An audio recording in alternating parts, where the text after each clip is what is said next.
Hello दोस्तों, कैसे हैं सभी लोग। दोस्तों आज का क्लास हमारा आईडीडी फर्स्ट ईयर से रहेगा। आईडीडी फर्स्ट ईयर से रहेगा दोस्तों।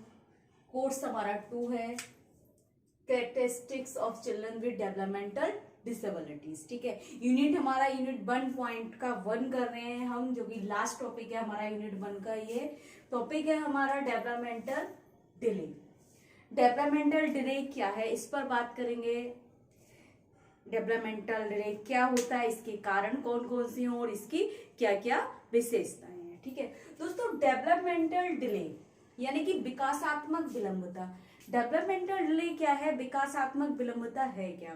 देखिए दोस्तों, डेवलपमेंट का तो मतलब सभी समझते हैं, विकास यानी कि बालक का विकास, मानव का विकास। ठीक है, डिले का मतलब क्या है, डिले का अर्थ है दोस्तों मतलब देरी। ठीक है, पिछड़ना, देरी, विलंबता। ठीक है, रह जाना, लांघना। ठीक है, वे सारी चीजें डिले का अर्थ है। लांघना, रह जाना, देरी, पिछड़ना, पीछे होना। ठीक है ना, विकासात्मक विलंबता या विकासात्मक देरी, देरी भी बोलते हैं, विकासात्मक देरी। दोस्तों विकासात्मक देरी क्या है, जैसे कि दोस्तों हमें पढ़ने से ये स्पष्ट हो रहा है, विकास में किसी प्रकार की देरी ही विकासात्मक देरी है। लेकिन हम कैसे कहेंगे कि ये विकासात्मक देरी है, हम उसको स्पष्ट किस तरीके से करेंगे कि ये विकासात्मक देरी है या विकासात्मक विलंबता है। देखिए दोस्तों, विकासात्मक विलंबता एक ऐसी स्थिति है जो क्या है कि हमारे जो विकास के पड़ाव हैं, हमारे मील पत्थर हैं या हमारे जो माइलस्टोन है, उनके अनुसार और उनके निश्चित समय पर अगर विकास ना हो पाए या कोई विकास में पीछे रह जाना, पिछड़ जाना, देरी रह जाना ही विकासात्मक विलंबता कहलाती है। जैसे समझ लेते हैं विकासात्मक विलंबता का अर्थ। जैविक, मनोवैज्ञानिक या पर्यावरणीय कारकों के कारण। जैविक कारण भी हो सकता है, मनोवैज्ञानिक कारण भी हो सकता है, पर्यावरणीय कारण भी हो सकता है। शैशवावस्था और प्रारंभिक बचपन के दौरान। शैशवावस्था का मतलब आप सभी समझते हैं, 0 से 2 वर्ष। ठीक है, शैशवावस्था प्रारंभिक बचपन काल, यानी कि जैसे हम सभी जानते हैं जब तक बच्चा 5 वर्ष का होता है तब तक उसमें सामान्य विकास हो जाते हैं। अब सामान्य विकास का मतलब ये नहीं 18 वर्ष तक के बच्चे का उसमें विकास हो गया, नहीं। जैसे अगर हम भाषा विकास की बात करें, शारीरिक विकास की बात करें, ठीक है ना, इन सभी चीजों से संबंधित हमारा पड़ाव जो है विकास के, उन पड़ाव के संबंधित क्या है, अगर बच्चे का विकास बचपन से या शैशवावस्था या प्रारंभिक बचपन अवस्था में देरी से होगा या पीछे रह जाएगा या कोई भी मील पत्थर छूट जाएगा तो वह स्थिति हमारी विकासात्मक विलंबता में आएगी। इसलिए कह रहे हैं जैविक, मनोवैज्ञानिक या पर्यावरणीय कारकों के कारण शैशवावस्था या प्रारंभिक बचपन काल के दौरान प्राप्त सामान्य विकासात्मक मील पत्थर की उपस्थिति में कालानुक्रमिक देरी ही विकासात्मक विलंबता कहलाती है। एग्जाम्पल इसका अगर मैं आपको बताऊं, वो कह रहे हैं विकासात्मक मील पत्थर की उपस्थिति में कालानुक्रमिक देरी मील पत्थर। जैसे कि अगर हम आपको एक एग्जाम्पल के तौर से समझाएं कि विकासात्मक देरी हमें कैसे पता चलेगा, जब बच्चे का जन्म होता है, ठीक है, 3 महीने में बच्चा सोशल स्माइल करता है, यानी कि सामाजिक मुस्कान देता है। ठीक है, सदस्यों को पहचानता है और सामाजिक स्माइल या मुस्कान देना शुरू करता है। ठीक है, सोशल स्माइल देना शुरू करता है। अगर वो बच्चा 3 वर्ष में ना स्माइल करे, ठीक है, वो क्या 6 महीने के बाद कर रहा है, तो कहीं ना कहीं 3 महीने का मील पत्थर एक टाइम था, 3 महीने में बच्चा सोशल स्माइल करेगा, जो कि 6 महीने में कर रहा है तो 3 महीने देरी हो गई उसके सामाजिक मुस्कान आने में। ठीक है, यानी कि एक मील पत्थर से वह पिछड़ गया। ठीक है, 3 महीने के अंतराल। अगर हम बात करें यहाँ पर कि बच्चा बोलना शुरू करता है, ठीक है, या जन्म के बाद जैसे ही बच्चा रोता है, अगर वो ना रोए, ठीक है ना, तो कहीं ना कहीं उसके भाषा विकास में देरी देखने को मिलती है। तो मील पत्थर के अनुसार अगर बच्चा निश्चित समय पर उस विकास को प्रदर्शित नहीं कर रहा है तो क्या होगा, वह जो समय के अनुसार जो देरी हुई है वह देरी विकासात्मक विलंबता कहलाएगी। वही कह रहे हैं कि प्रारंभिक बचपन के दौरान प्राप्त सामान्य विकासात्मक मील पत्थर की उपस्थिति में कालानुक्रमिक देरी ही विकासात्मक विलंबता कहलाती है।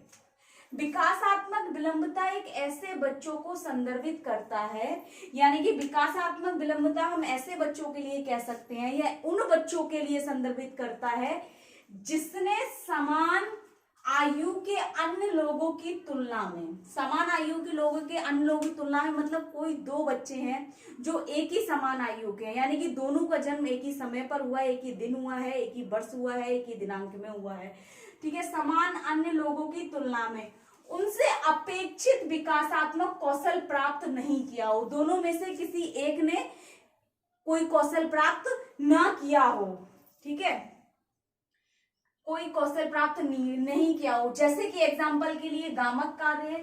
गामक कार्य का मतलब हो गया हमारे मोटर वर्क, मोटर एक्टिविटी, उठना बैठना।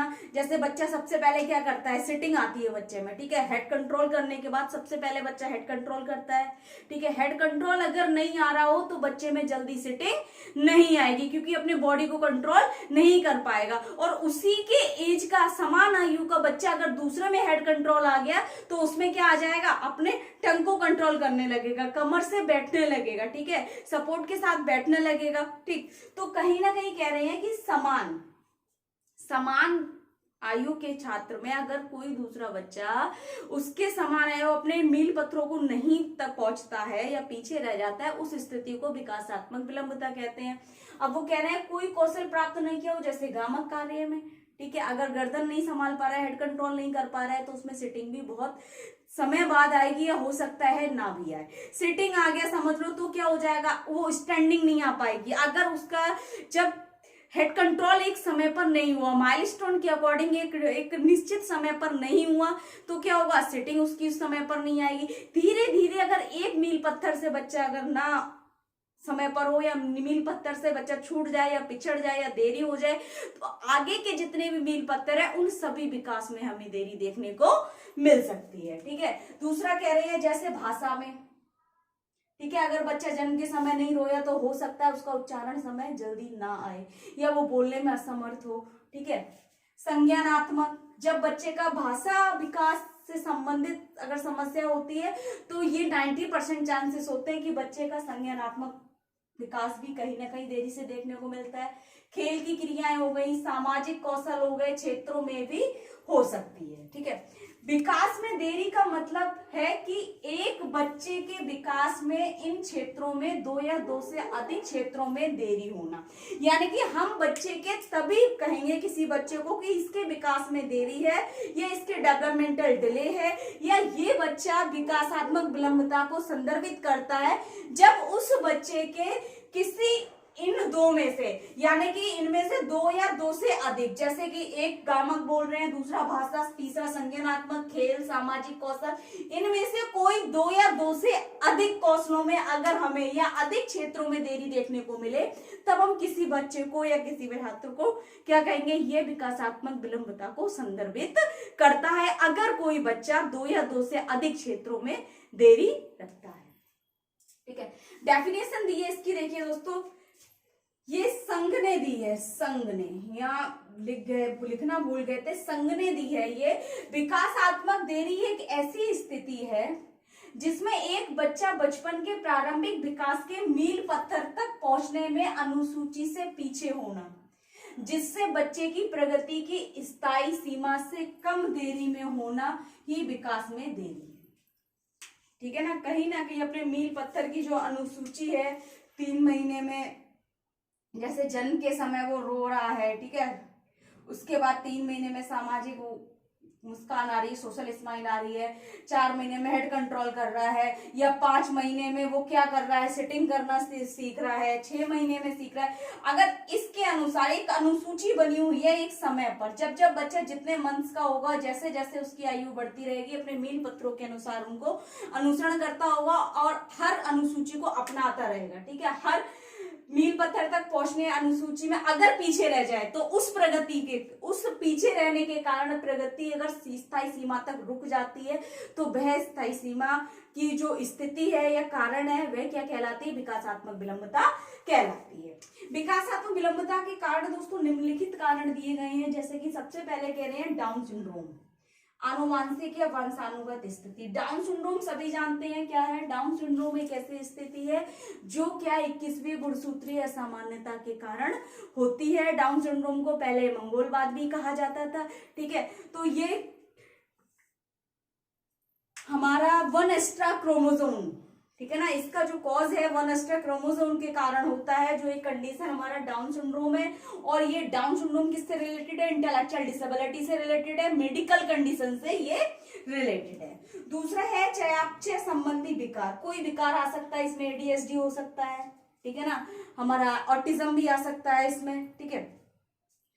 मस्तिष्क के आघात जैसे सेकेंड बेबी सिंड्रोम, यानी कि मस्तिष्क को किसी प्रकार का कोई भी आघात पहुंचता है, कोई भी इंजरी पहुंचती है, कोई भी ट्रॉमेटिक होता है, ट्रॉमेटिक इंजरी होती है, उसके कारण भी विकासात्मक विलंबता हो सकती है। गंभीर मनोसामाजिक आघात, यानी कि हो सकता है कोई भी ऐसी मेंटल इलनेस हो, ठीक है ना, मेंटल इलनेस के कारण क्या हो, कोई भी साइकोलॉजिकल कंडीशन जिसके कारण क्या हो, विकासात्मक विलंबता हो। जहरीले पदार्थों का सेवन, यानी कि मां के द्वारा गर्भावस्था के समय जहरीले पदार्थों का सेवन, या लेड पॉइजनिंग, यानी कि किसी प्रकार मां के शरीर में अगर पॉइजन है तो उसका प्रभाव उस बच्चे के विकास पर पड़ेगा और हो सकता है उसका परिणाम विकासात्मक विलंबता हो, ठीक है। कुछ बहुत गंभीर संक्रमण, यानी कि मां को किसी प्रकार का संक्रमण हो, टीबी हो, थायराइड हो, ठीक है ना, किसी भी प्रकार का कोई भी संक्रमण होना, चिकन पॉक्स हो गया डिलीवरी के टाइम पर,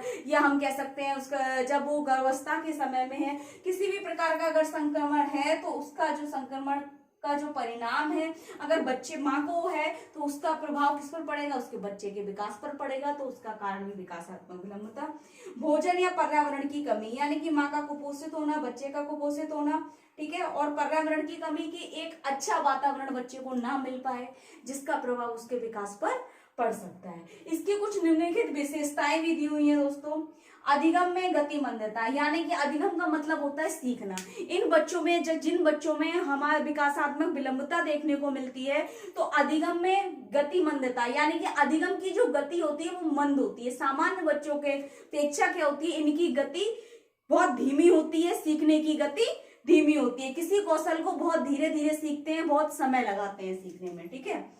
दूसरा है सामान्य बच्चों से अलग रहना, यानी कि ये सामान्य बच्चों से अलग रहेंगे, अपने आप में खोए रहेंगे, असामाजिक व्यवहार दिखाएंगे, अनोखा व्यवहार प्रदर्शित करेंगे, हमेशा डिप्रेस्ड रहेंगे, ठीक है ना, बेवजह हंसना, बेवजह रोना, एक अलग ही इनका एक जो स्वरूप, अगर हम बात करें तो इनके जो फेशियल एक्सप्रेशन होते हैं वो एक सामान्य बच्चे की अपेक्षा कुछ अलग और भिन्न होते हैं।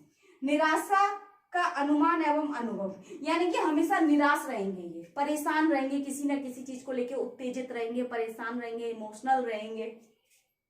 शैक्षिक कार्यों में पिछड़ापन, और शैक्षणिक कार्यों में इनमें पिछड़ापन पाया जाता है क्योंकि अगर जहां सीखने की गति कम होगी तो वहां कहीं ना कहीं शैक्षणिक कार्यों पर प्रभाव पड़ेगा, ठीक। नेक्स्ट कहना है बुद्धि के उचित प्रयोगों का अभाव, यानी कि बुद्धि के उचित प्रयोगों का अभाव मतलब है कि जिस प्रकार हम अपनी बुद्धि का प्रयोग करते हैं, सामान्य बच्चे जो है बुद्धि का प्रयोग करेंगे तो कहीं ना कहीं जो बच्चा विकासात्मक विलंबता को संदर्भित करता है तो वह अपने बुद्धि का प्रयोग इस तरीके से नहीं कर पाएगा, ठीक है। भौतिक कार्यों में कहीं ना कहीं कमी नजर आएगी। मानसिक अस्वस्थता, यानी कि मानसिक रूप से अस्वस्थ रहेगा, हो सकता है कोई मानसिक रोग का लक्षण भी हो, ठीक है। वातावरण समायोजन के प्रति लापरवाही, वातावरण समायोजन के प्रति यानी कि घर में, परिवार में सबके साथ सामंजस्य करने में दिक्कत हो, सबके साथ रहने में दिक्कत हो, बातचीत करने में दिक्कत हो, परिवार के सदस्य हो गए, पास पड़ोस हो गया, मित्र हो गए, रिश्तेदार हो गए, विद्यालय हो गया, कक्षा हो गया, शिक्षक हो गए,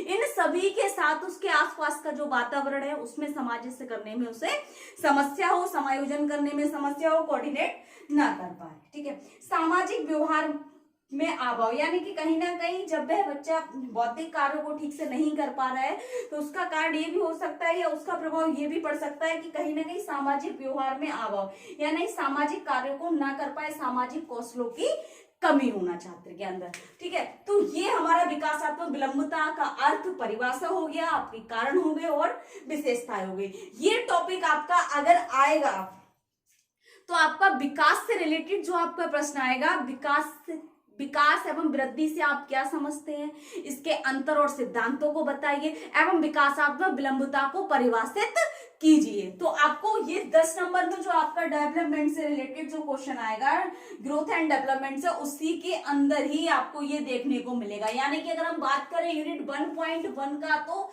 ऐसे समझ लीजिए कि 10 नंबर में एक क्वेश्चन आना ही आना है, वेरी वेरी मोस्ट इंपोर्टेंट है। और कभी कभी 2 नंबर में आपसे डेफिनेशन पूछ लेगा, हो सकता है विशेषताएं पूछ ले।